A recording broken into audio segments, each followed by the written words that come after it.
नमस्कार दोस्तों, मैं डॉक्टर मनोज कुमार भारी आज आपके BA part second political science के पेपर भारतीय राज्य व्यवस्था में यूनिट फर्स्ट में आपका टॉपिक है भारत में राष्ट्रीय आंदोलन।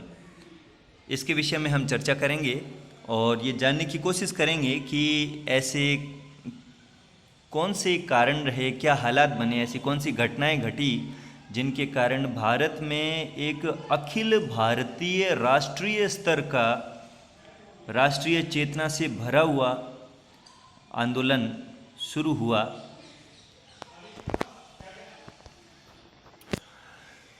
यदि हम भारत में राष्ट्रीय आंदोलन के बारे में बात करें तो इसके लिए सबसे पहले हम किसी भी कारण पे जाएं उससे पहले ये बात आती है कि वास्तव में भारत का राष्ट्रीय आंदोलन कब से शुरू होता है।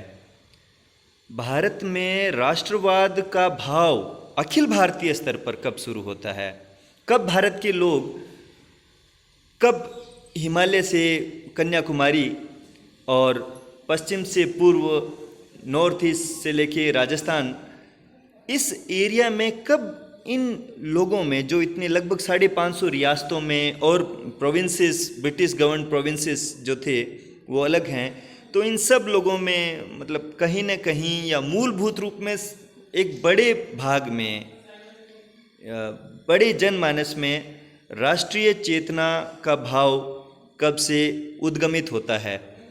तो इसके लिए सबसे 2-3 चीज़ें हैं जिनकी बात आती है। जैसे वीर सावरकर मानते हैं कि 1857 का जो की क्रांति थी वो भारत का प्रथम स्वाधीनता संग्राम था।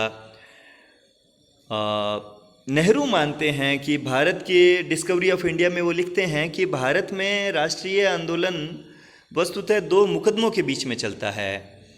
एक मुकदमा है 1857 के क्रांति के जो नेता बने बहादुर शाह जफ़र, तो उनके खिलाफ लाल किले में जो मुकदमा चलता है उससे, और इंडियन नेवी जो म्यूटनी करती है जिसके वकील स्वयं नेहरू थे, उसके बीच का जो पीरियड है, अवधि है, उसको हम भारत के राष्ट्रीय आंदोलन के रूप में मान सकते हैं, जो लगभग सर्व स्वीकार्य फेज है, अवधि है कि इस फेज को हम राष्ट्रीय आंदोलन के रूप में देख सकते हैं। ऐसा नहीं है कि 1857 की क्रांति से पूर्व भारत में राष्ट्रीय भाव जागृत नहीं हुआ या आंदोलन के मतलब कोई इस तरह के इस भूमि के लोगों में अपने राष्ट्र को लेके चेतना नहीं हो।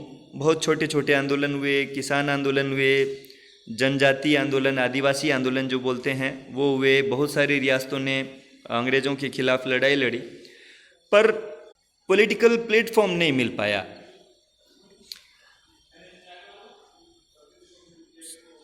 इस अवधि में 1857 की जो क्रांति थी और उसमें जितनी रियासतें शामिल हुई और दिल्ली जो एक बड़ा सियासत का केंद्र थी उस समय, तो उस स्तर पर जो सिंबॉलिक इम्पोर्टेंस थी लीडरशिप की, उसके कारण हम इसको मान सकते हैं कि ये एक राष्ट्रीय स्तर का आंदोलन था जिसको केंद्रीय नेतृत्व मिला। तो 1857 का स्वतंत्रता संग्राम, ये मंगल पांडे के नेतृत्व में, आप सभी वाकिफ हैं, बहुत पढ़ा होगा आपने, तो वो एक बहुत बड़ी क्रांति थी जो इससे पहले सैन्य टुकड़ी में इस तरीके की बगावत और बाद में उसको रियासतों द्वारा प्रतिनिधित्व मिलना और फिर केंद्रीय स्तर पर चाहे बूढ़ा ही सही पर एक नेतृत्व मिला, तो उसके कारण 1857 की क्रांति जो है वो भारत में राष्ट्रीय आंदोलन के उद्गमन का प्रमुख कारण बनी। वो उस इवेंट की, इस कंप्लीट फेज की एक स्ट्रॉन्ग इनिशिएटिव था इंडियंस का अगेंस्ट फॉरेनर्स। अब 2 नंबर चीज़ है कि दूसरा कारण हम माने तो वो है राजनीतिक एकता। धीरे धीरे भारत के लोगों में पाश्चात्य शिक्षा के कारण या भारत के लोगों के विदेश गमन के कारण या हिस्टोरिकल रिसर्चेस के कारण या रिलीजियस और सोशल रिफॉर्म्स के कारण एक भाव आने लग गया कि ये भूमि जो है इस पे इसके शासन का दायित्व जो है वो इसी भूमि के लोगों के हाथ में होना चाहिए, किसी वैदेशिक सत्ता के हाथ में नहीं होना चाहिए। बहुत सारे भेदभावों का सामना करना पड़ता था। किसानों को लगान की भारी कीमत चुकानी पड़ती थी, रियासतें ऋण बोझ से दबी हुई थी, उनको रेवेन्यू देना होता था। सहायक संधि जो थी वो बड़ी ही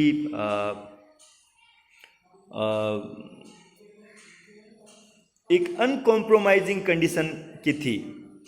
तो इन सब सारी चीज़ों से, और जो भारत के लोग बाहर पढ़कर आए और स्वतंत्रता, अधिकार और राष्ट्र का उन्होंने जो स्तर देखा, यूरोप में राष्ट्रीय स्तर पर सत्ताओं का उभरना और फिर उसके कारण उनका आपसी संघर्ष, ये सब सारी चीज़ें भारत में राष्ट्रीय आंदोलन का प्रमुख कारण बनी। इसके अलावा उस समय प्रिंटिंग प्रेस का आविष्कार हो चुका था, तो न्यूज़पेपर्स और देसी साहित्य है इसका खूब विकास हुआ।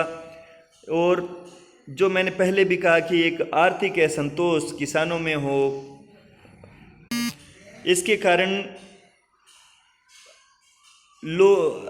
सभी स्तर पर वैदेशिक सत्ता के प्रति असंतोष का भाव आया। भारतीयों को ऊंचे पदों से अलग रखा जाता था, जातिगत रूप से भेदभाव किया जाता था। रुडयार्ड किपलिंग का जो कॉन्सेप्ट है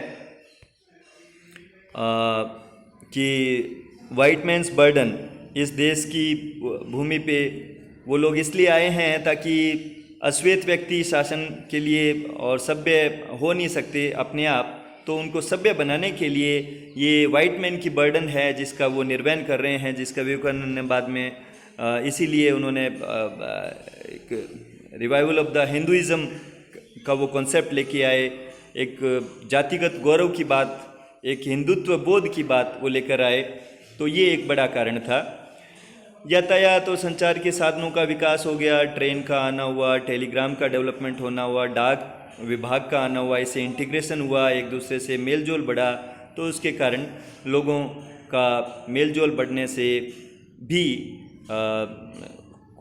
खुद के होने का, इस भूमि के लोगों का और उस विदेशी सत्ता का, तो ये जो पार्थक्य था, इस वो पृथकता को, इस भेद को वो अच्छे से समझ पाए। और एक और चीज़, विदेशी आंदोलन भी उस समय हो रहे थे जिसका भारत पे प्रभाव पड़ना ही था।